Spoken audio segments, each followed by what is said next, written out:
അസ്സലാമു അലൈക്കും വറഹ്മത്തുള്ളാഹി വബറകാതുഹു. അൽഹംദുലില്ലാഹി റബ്ബിൽ ആലമീൻ. സ്വലവാത്തുല്ലാഹി വസലാമുഹു അലാ അഷ്റഫിൽ മഖ്ലൂഖീൻ വഅലാ ആലിഹി വസഹ്ബിഹി അജ്മഈൻ. അമ്മാ ബഅദ്. വഖുൽ യുആദുൽ ജിസ്മു ബിത്തഹ്ഖീഖി അൻ ആദമിൻ വഖീല അൻ തഫ്രീഖി محلين لكن ذا الخلاف خصا بالأنبياء ومن عليهم نصا. പുനർജന്മം, വിചാരണ എന്നീ കാര്യങ്ങൾ ഖുർആന്, ഹദീസ്, ഇജ്മാഅ് എന്നീ ഖണ്ഡിതമായ തെളിവുകൾ കൊണ്ട് സ്ഥിരപ്പെട്ടതും അനിവാര്യമായും ദീനിൽ അറിയപ്പെട്ടതുമായ കാര്യമാണ്. ശരീരത്തിലെ അടിസ്ഥാന ഘടകങ്ങളെ ഒരുമിച്ചു കൂട്ടിയ ശേഷം സൃഷ്ടികളെ ജീവിപ്പിക്കുകയും ഖബറുകളിൽ നിന്ന് പുറത്തു കൊണ്ടുവരികയും ചെയ്യുന്നതിനാണ് ബഅസ് അഥവാ പുനർജന്മം എന്ന് പറയുന്നത്. മനുഷ്യർ, ജിന്നുകൾ, മലക്കുകൾ, മൃഗങ്ങൾ, പക്ഷികൾ, കാട്ടുജന്തുക്കൾ തുടങ്ങി മുഴുവൻ ജീവജാലങ്ങളെയും വിധി കൽപ്പിക്കുന്നതിനായി മഹ്ശറയിലേക്ക് തെളിച്ചു കൊണ്ടുപോയി ഒരുമിച്ചു കൂട്ടുന്നതിനാണ് ഹശ്ർ എന്ന് പറയുന്നത്.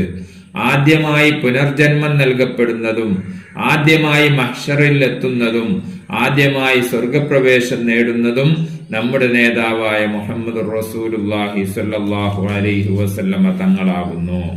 മഹ്ശറയിൽ ജനങ്ങൾ വ്യത്യസ്തമായ അവസ്ഥകളിലാണ് ഉണ്ടാവുക. വ്യത്യസ്തമായ പദവികളും അവർക്ക് ലഭിക്കുന്നതാണ്.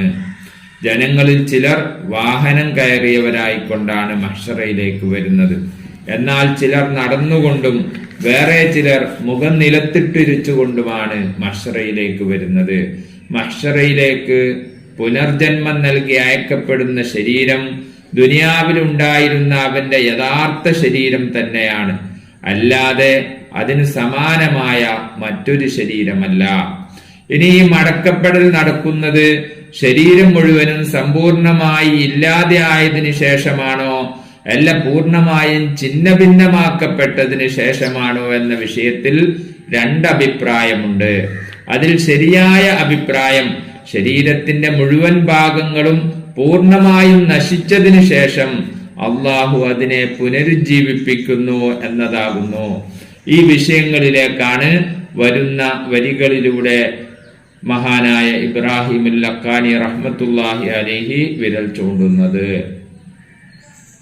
وَقُلْ يُعَادُ الْجِسْمُ بِالتَّحْقِيقِ عَنْ آدَمٍ وَقِيلَ عَنْ تَفْرِيقِ.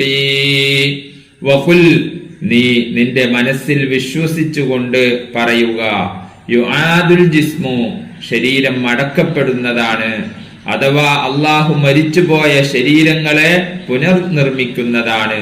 ബിത്തഹ്ഖീഖി, യഥാർത്ഥ രൂപത്തിൽ തന്നെ. അൻ ആദമിൻ, സമ്പൂർണമായ ഇല്ലായ്മയിൽ നിന്ന്. വഖീല അൻ തഫ്രീഖി, സമ്പൂർണമായ ഛിന്ന ഭിന്നമാകലിന് ശേഷമെന്നും പറയപ്പെട്ടിട്ടുണ്ട്. മഹ്ലൈനി ലാകിൻ ദൽ ഖിലാഫു ഖുസ്സ ബിൽ അംബിയാ വമൻ അലൈഹിം നുസ്സാ.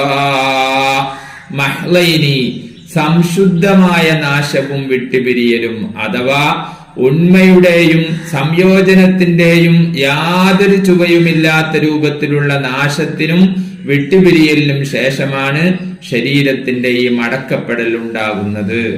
അതായത് ശരീരം മടക്കപ്പെടുന്നത് നശിച്ചതിന് ശേഷമാണ് എന്ന അഭിപ്രായം അനുസരിച്ച് സമ്പൂർണമായ നാശത്തിന് ശേഷം അള്ളാഹു അതിനെ പുനർസൃഷ്ടിക്കുന്നു. ഛിന്ന ഭിന്നമായതിനെ സംയോജിപ്പിക്കുകയാണ് എന്ന അഭിപ്രായം അനുസരിച്ച് ശരീരത്തിന്റെ ഓരോ കണികകളും പരസ്പരം വിട്ടുപിരിഞ്ഞ ശേഷം അള്ളാഹു അതിനെ പുനർസംയോജനം നടത്തുകയാണ് ചെയ്യുന്നത്. ലാകിൻ ദൽ ഖിലാഫു ഖുസ്സ, എന്നാൽ ഈ അഭിപ്രായ വ്യത്യാസങ്ങളെ തഖ്സീസ് ചെയ്യപ്പെട്ടിട്ടുണ്ട്, പരിമിതപ്പെടുത്തപ്പെട്ടിട്ടുണ്ട്. ബിൽ അംബിയാ, അംബിയാക്കളെ അതിൽ നിന്ന് പുറത്താക്കൽ കൊണ്ട്. വമൻ അലൈഹിം നുസ്സാ, ശരീരം നശിക്കുകയില്ല എന്ന് ഹദീസിൽ വ്യക്തമായി വന്നിട്ടുള്ള മറ്റുള്ളവരെയും ഈ അഭിപ്രായ വ്യത്യാസത്തിൽ നിന്ന് പുറത്താക്കൽ കൊണ്ട് പ്രത്യേകമാക്കപ്പെട്ടിട്ടുണ്ട്. നബി സല്ലല്ലാഹു അലൈഹി വസല്ലമ പറഞ്ഞു, ഇന്നല്ലാഹ ഹറമ അലൽ അർളി അജ്സാദൽ അംബിയാ, നിശ്ചയമായും അല്ലാഹു തആല നബിമാരുടെ ശരീരത്തെ ഭൂമിയുടെ മേൽ ഹറാമാക്കിയിട്ടുണ്ട്. നബിമാരെ പോലെ തന്നെ ഭൂമി ഭക്ഷിക്കുകയില്ല എന്ന് ഹദീസിൽ വന്നവർ, സത്യദീനിന്റെ മാർഗത്തിൽ രക്തസാക്ഷിത്വം വരിച്ച ശുഹദാക്കൾ, അള്ളാഹുവിന്റെ പ്രതിഫലം മാത്രം ലക്ഷ്യം വെച്ചുകൊണ്ട് ബാങ്ക് വിളിച്ചവർ, അറിവനുസരിച്ച് സംശുദ്ധമായ ജീവിതം നയിച്ച പണ്ഡിതന്മാർ, ഖുർആൻ പാരായണവും ഖുർആൻ അനുസരിച്ചുള്ള ജീവിതവും നിത്യമാക്കിയ ഹാഫിദുകൾ എന്നിവരാകുന്നു. ഈ പറയപ്പെട്ടവരുടെ ശരീരം നശിക്കുകയില്ല എന്ന് ഹദീസിൽ വ്യക്തമായി വന്നതിനാൽ ശരീരത്തിന്റെ പുനർസൃഷ്ടിയുമായി ബന്ധപ്പെട്ട എല്ലാ അഭിപ്രായങ്ങളും ഇവരല്ലാത്തവരുടെ കാര്യത്തിലാണെന്ന് മനസ്സിലാക്കാം. അള്ളാഹു സത്യദീൻ ശരിയായ രൂപത്തിൽ മനസ്സിലാക്കി ജീവിക്കുന്ന മുത്തഖീങ്ങളിൽ നമ്മെ എല്ലാവരെയും ഉൾപ്പെടുത്തി അനുഗ്രഹിക്കുമാറാകട്ടെ. വആഖിറു ദഅവാനാ അൽഹംദുലില്ലാഹി റബ്ബിൽ ആലമീൻ. അസ്സലാമു അലൈക്കും വറഹ്മത്തുള്ളാഹി വബറകാതുഹു.